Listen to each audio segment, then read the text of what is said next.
All of this criticism over Fallout 76 has had me questioning the actual design reasonings and decisions behind the game itself.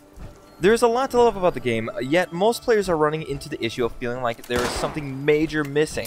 But before we get into why we feel like something is missing from the game, and to answer your question before you ask, yes, there is something big missing. We need to dive in and dig deep into the mechanics of Fallout 76 and figure out how they all work together. So in order to figure out how all the mechanics of Fallout 76 work together, let's first dive into the unique aspects and mechanics of the game that were literally ripped from past Fallout games. First, we need to look at the perk system. Doesn't this look familiar? It's based off of a card system. You randomly open up card packs and get different perks based on what you can use to build up your special. They even come with a funny joke at the end, which is actually a nice touch. I did ask a question though, doesn't this look familiar? If you said yes, then you probably know where I'm about to take this conversation, and if not, then let me explain. This mechanic was inspired by Fallout Shelter, and it's pretty obvious if you've ever played Fallout Shelter before. So if you've never played Fallout Shelter before, let me give you a little bit of background. Fallout Shelter gives you lunchboxes based on a number of different factors. These lunchboxes include packs of cards that will give you such things as guns, outfits, settlers, caps, and more. It's based off a reward system, so basically, you complete something and win the lunchbox so you feel accomplished and rewarded. The same goes for Fallout 76 with this mechanic. You level up and feel rewarded when completing this achievement by opening up a pack of cards and equipping the ones you like into your special. This mechanic by far was one of the most thought out in my eyes. By incorporating this mechanic, they were able to get rid of that obnoxious perk system in Fallout 4 and make it simple and easy to understand for all players. Next up, let's take a step back into Fallout 3 and look at the item and weapon mechanics. Back in Fallout 3, items and weapons could and would degrade the more you used them until they eventually became useless. This same mechanic was carried over into Fallout 76 for good reason. If you really wanted to keep your prized weapon, then you need to constantly keep up on the repairs. This actually gives a player a reason in Fallout 76 to collect junk and scrap it to gain materials to fix their weapons and armor. Junk is a whole other collection mechanic we will discuss later in this video because of how much it has influenced Fallout 76. Jumping ahead now, we fall inland into Fallout New Vegas. Fallout 76 pulls even more from this game by incorporating the repair benches and ammunition benches that added so much value to Fallout New Vegas.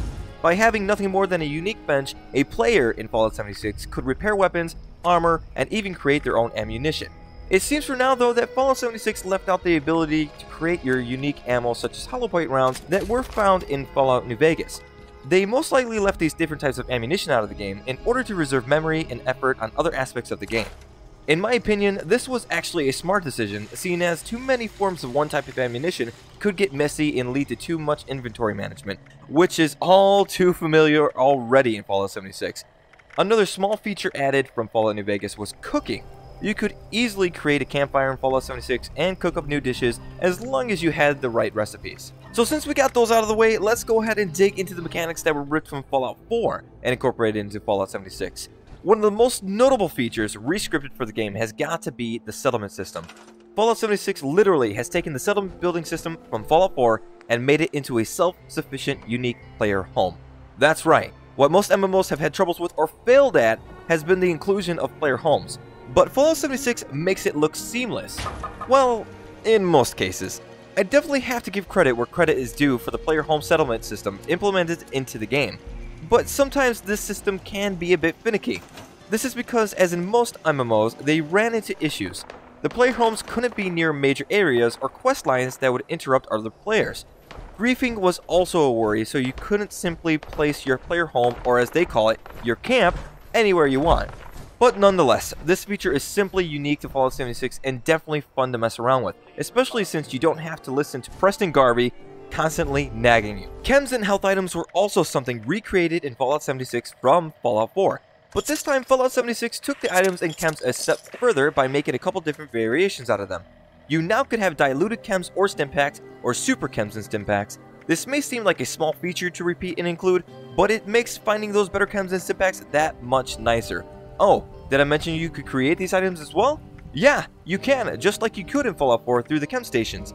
And of course, we can't forget about the power armor stations that can be created or found around the world of Fallout 76 that were also found in Fallout 4. Alright, now that we've gone through past designs of Fallout games and compared them to the current designs of Fallout 76, we need to talk about the main mechanic of the game. In any game development process, you need to flesh out the mechanics of the game and work on which mechanic will make the big difference or deciding factor of how the game will be played. In my opinion, the mechanic that has the most influence on players and how they play is collection. You are constantly collecting weapons, armor, chems, stimpaks, holotapes, notes, and just a bunch of junk. Remember, I told you we'd be revisiting junk collection, and here we go. Junk is the main items you will be grabbing and using throughout your playthrough in order to do anything of value in Fallout 76. Want to mod that weapon? Better have the right junk. Repairing your armor? Collect more junk. Building an amazing player home? Well, you won't be if you don't have the right junk. Junk hugely impacts the game like no other item has in past Fallout games. Now, I would say that this mechanic really isn't that bad until all you're doing in the game is going to random places just to find junk instead of actually enjoying the quest of the game. This also leads to more inventory management, which has already been a problem for most Fallout games. If you are collecting junk, then you need to clear out space in your inventory to collect a lot of it. Usually a mechanic like this wouldn't be too much of a problem in a single player world, but it does pose an issue in a multiplayer world when your inventory stash is limited. It also seems to be an issue when collection is more important than leveling up in an MMO. Other than the collection mechanic, most of the other mechanics fit pretty well and work well inside the game. Mechanics like building, exploring, shooting, and leveling up all work very nicely together. Leveling up, though, does have a flaw that most MMOs don't really have issues with. The issue with leveling up isn't the perk system, because that is actually an amazing addition to the game. It's the fact that leveling has no cap. At least, I cannot see any cap of any sort as of now. Many have already seen players way past level 100, and most enemies pose little threat to a level 100 besides Scorch Beasts. This leveling issue also poses more problems than expected, seeing as this is an MMO. What is a player to do once they are that high of a level?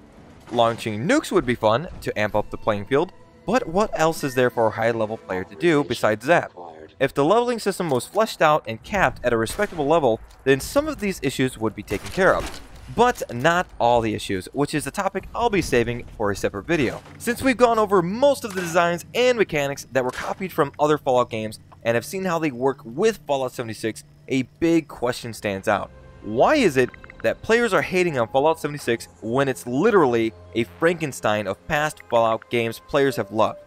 A big reason for this is simply because certain designs and mechanics of the single-player Fallout games just don't work well in a multiplayer Fallout game.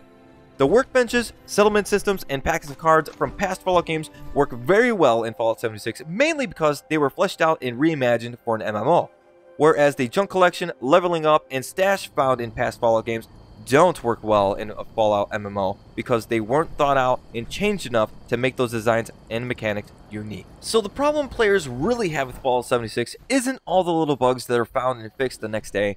Bugs in games are going to happen, no matter what, especially in a big open world game that was turned into a multiplayer game. It's the fact that some of the designs weren't thought out enough for a Fallout multiplayer game. But this could be also because players didn't know what they were actually asking for when they wanted a Fallout MMO. A game company really can't make everyone happy when making such a big change to a franchise, though it's the surprising amount of unhappiness from players which has sparked this discussion. Now, before we wrap up this discussion, there is still one big question to answer. You probably thought I already answered it, but I haven't just yet, because I asked this question in the beginning of the video. The big question is, what major thing is missing from Fallout 76 that has been the biggest problem of the game? Most games that are being developed have an underlying story or main plot. What is the player's main purpose, and what are they trying to accomplish? Can you answer this yet? If you said to find the nuke codes and launch the nukes, then you're technically right. But then again, once you've done this and killed the Scorch Queen Beast, what is your main purpose now? To level up more? Not likely, seeing as it's uncapped and will probably be reset in the future for an expansion of some sort. The player's main purpose is done, and the game is complete, if you were in a single player world. But this isn't the case. The main problem is that players have already launched nukes within the first week of play, which was supposed to be a daunting, difficult task. Since it has already been done, what else is there for the player to do and feel like they are accomplishing something? The answer is nothing, until a new patch or a DLC comes out for the game. This is literally the serious main issue of the game that can leave a player feeling bored and cause them to dump the game until that DLC comes out. The fact is, the game is still set up story-wise as a single-player world. This needs to be fixed immediately if Fallout 76 has any chance of redeeming itself in the future. Don't get me wrong, I actually love playing the game and have had a lot of fun playing it on my own, but how much fun will I have after I've set the nukes off 10 times in 10 different servers? It'll end up being a repetitive playthrough after that of completing empty quests, collecting pounds of junk, engaging in first-person shooter-style PvP, and leveling to infinity. But that is just one game designer's opinion of the development designs and mechanics behind Fallout 76. I know I've left out the mechanics and designs included from Fallout 1 and 2, but I felt it wasn't my place to talk about these since I've never played them before. I would love to hear from all of you and to listen to your opinions on this topic, and to also add anything I may have missed. I would also like to know if you agree or disagree and feel that the game's main problem is something else, or if you feel that the game is great and completely perfect. Thank you all so much for watching. I look forward to reading your comments down below, and if you did enjoy the video and stayed all the way to the end, please consider subscribing, as I come out with these types of videos every other Tuesday and also live stream on Thursdays and the weekends if you're into that kind of content as well. That's it for me, and I'll see you guys in the next one.